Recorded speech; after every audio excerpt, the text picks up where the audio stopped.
John Thornton here, allproblogger.com, with our special guest, the most interesting man in the world, Dhani Jones. The most interesting black man in the world. Since the other guy already has it, I just call you the most interesting black man. But Dhani, how you been doing, man? Just doing well, working, um, you know, concentrating on building outside of the game of football, seeing as though everything in accordance to football is on hold. But just reading, learning, building businesses, heavily involved in philanthropy, and just becoming a better person. All right. Well, we're going to touch a little bit on your off the field stuff, but you just finished your was it your 11th season in the NFL? 10th season. Which one? Yeah, 11. I'm almost as old as you are. Now I'm older than you, but you played longer than me. But you just finished 11 seasons. You started out with the Giants. You went over to the Eagles. You were at the Saints for a little bit, and then you came to Cincinnati, if I'm not mistaken. So at the beginning of You your did your career, homework. Look at that. I like I'm that. pretty smart, man. I'm a pretty smart guy. But so I mean, what was it like playing in New York and Philly? You were sort of in the big media markets. A lot of attention on those teams. NFC East. You've been in Cincinnati the last few years, but what was it like playing in New York and Philly? I mean, in New York and Philly, I mean, there's not a step that you take or anything that you do that's not uh, looked at, analyzed, broken down, and opinions presented, if you will. I mean, New York, fantastic city, great people, fantastic organization, tremendous amount of opportunities. And the same thing with Philadelphia. Of course, when you're in the large media markets like that, you have to definitely understand where you are and where you're playing. And finally coming to Cincinnati, it's a complete different different sense, if you will. But with all the opportunities that have been presented here, and the great organization that I've been able to play for, and the time that I've spent on the field, it's been a phenomenal Now, opportunity. when you left Philly, you went to the Saints, and that didn't work out. What do you think happened down there? Well, you don't always synergize, if you will. The situation is not always the right one. Coming into that off season, into that training camp, they had a strong group of linebackers that had been there for quite some time, and then ultimately it comes down to a numbers game in terms of people, but also number games in terms of dollars. I mean, the game is a business as well, so you always have to be mindful of that. And suffice it to say, it didn't work out, but it also led me to where I am now here in Cincinnati. So when you came to Cincy, I remember you coming in 2007. You came in the middle of the week, and then you ended up playing in Seattle, playing a good portion of the game, and then I played a lot of the you game. played a lot, and that was tough because we had just lost a bunch of linebackers. But what was that like coming into a new situation, mid-season? You being a strong personality, and you sort of meshed in really quickly and became a leader on the team. I know you became a special teams captain quickly. What was that like for you coming into a new situation that quickly? New challenges always present themselves, and it all depends on if you stare at them or if you just let them stare at you. And being in Cincinnati, understanding, I could feel the energy of the team, and I could feel the frustration, and I knew that maybe I just give my 2 cents. Maybe we could just sort of kick it into overdrive, albeit it wasn't necessarily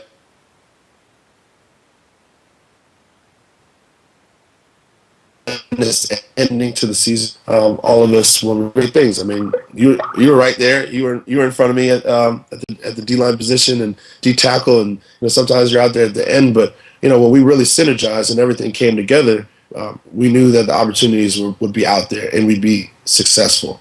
And coming into the team and understanding that I knew I had to somehow be a part of that if I wanted to play. And sometimes it's about being selfless as well and just going out there and just working hard. And that's all I wanted to Now, do. I've always told people that I played in Cincy for 6 years. You were the only guy that really accepted your role as the leader, and you made other players accountable. You made the coaches accountable.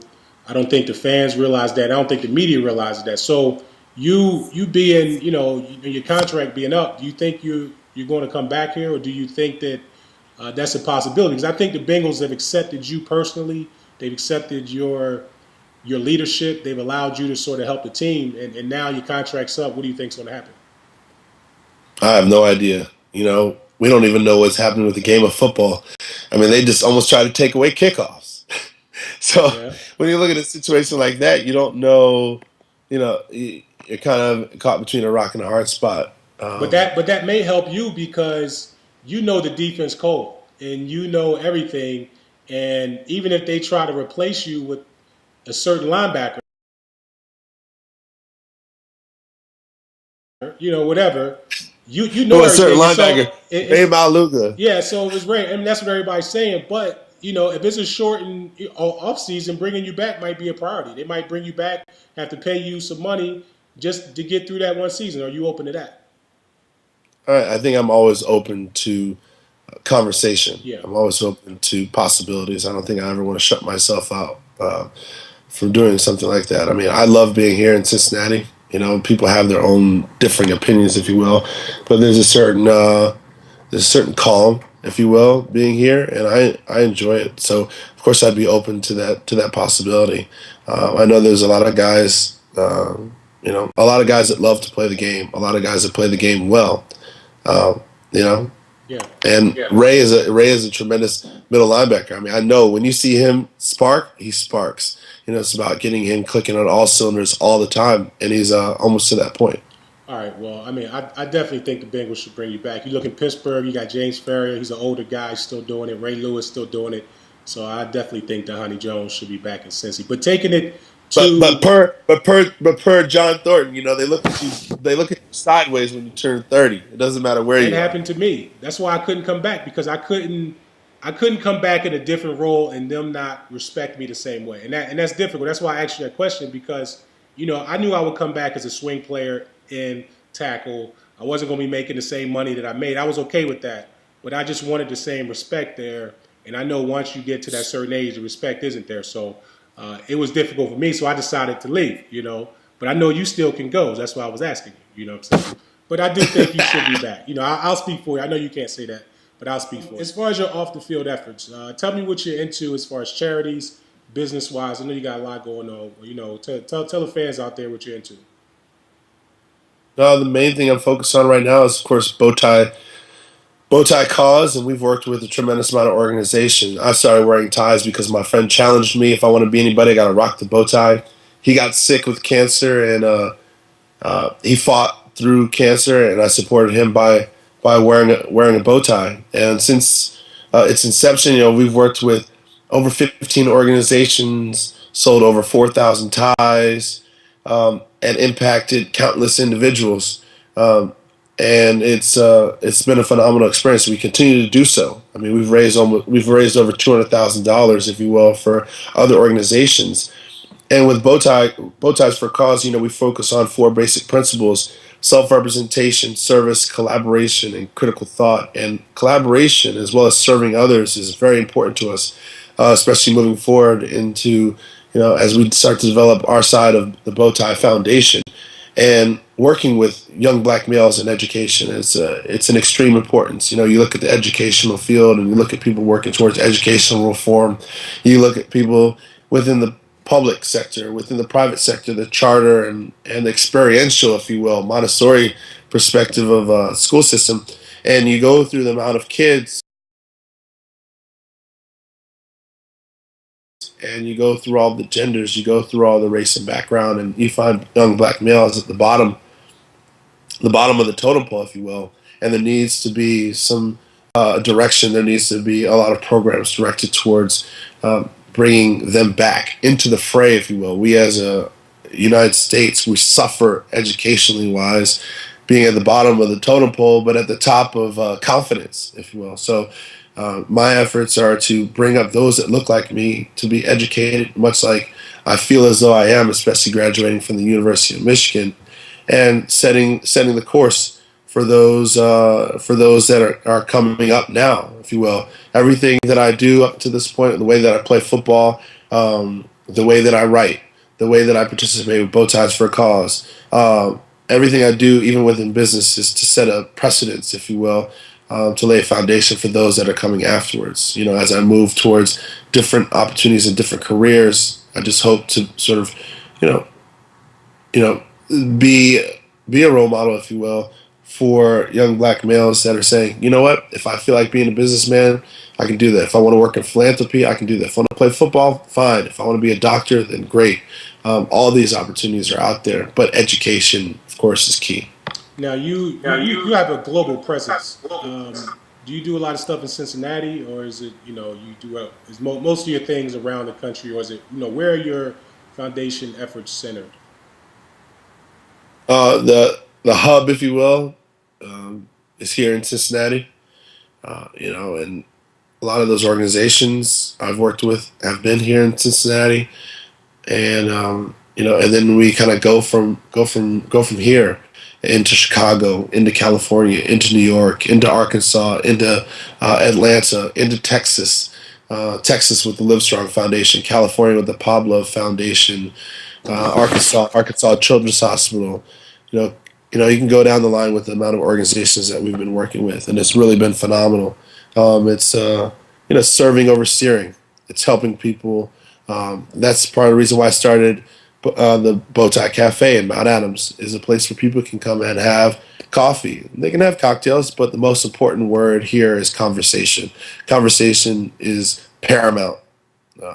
It is key in life. Going back to your off the field stuff, are you doing the traveling this off season? Are you working with the travel channel still? Well, I'm not doing anything with the Travel Channel per se. I just did a show with VH1 called Ton of Cash, where I host 14 people trying to win $1 million, and they get $1 million up front. So that's the little twist. It's sort of like um, uh, real world and road rules and Amazing Race all meet in one spot. And it's interesting. All the 14 people are in dire straits, if you will, in terms of financial dire straits. And so I worked on that. And then also I have a book coming out June 7th called The Sportsman. So I hope people would spend some time and read. That's pretty cool, man. So I know we got about 2 minutes left. If this lockout extended for a long period of time, and I know you're a man that can do many things, what would you do if you decided to hang it up? What would the Honey Jones do? Would you go into TV? Would you go in your hosting? I know you still continue your charity, but what would be your main job? I think if you look at everything from television to philanthropy to business, um, I think it's all to speaking. I think it all comes down to teaching, and I think teaching on a multitude of levels is paramount. If I want young males to grow up and be educated, then I have to be willing to educate, and I have to learn how to educate and educate better. Um, and that comes from all pulpits, if you will. If you call sports broadcasting a pulpit, the way that you present yourself and the thought process that you bring to the table have a teaching perspective. A business, a teaching perspective. Philanthropy, of course, serving over steering and being able to listen and learn and also be able to deliver. All aspects of life involve teaching, and that's what I want to do. Now, I know you're not all serious. I mean, I just looked you up on the internet and I saw a picture of you and Anna Nicole Smith. I saw a picture of you and a lot of, nice looking ladies out there, man. How do you Where balance the was I? party? I don't know. I just saw it, man. I can bring it up. It was you. No, It was a no, no, night. no. You were holding the camera, and Anna Nicole Smith was Oh, hugging no, you. no, Cole Smith, Yeah, that was a that's long time ago. hey, but Obviously, that's still out there. I mean, that's still out there. But how do you I, no, balance? How do you look, balance that life? I enjoy my life, You do. and I enjoy my life. There's nothing wrong with that. No, it's not. No, it's not. But do you? Now you showed me that camera last year, the Canon G11. You got any? You put me on it. I like that camera. You got any new technology that you're on this year? I just work with my the G11, and I also work with the Canon 5D. In all my travels, I make sure that I record as much as I make sure. Oh, look at that phone. I make sure that I record as much as. Good gracious. It's I make good, man. It's good. sure It's that a I lot. record as I make sure that I record as much as possible. Well, that's cool, All man. Well, right. listen, man. I know you're a busy guy. I appreciate it. Thanks for coming on with us, man. We got to catch up with you soon. Hopefully, we get this lockout over so we can see you back in All Cincy. right. We can get you a fat 1 year deal, so then they can move Ray in and everything will be cool next year, not this year. All right. All right. We'll All right, talk to you man. soon. Appreciate it, man. Thanks.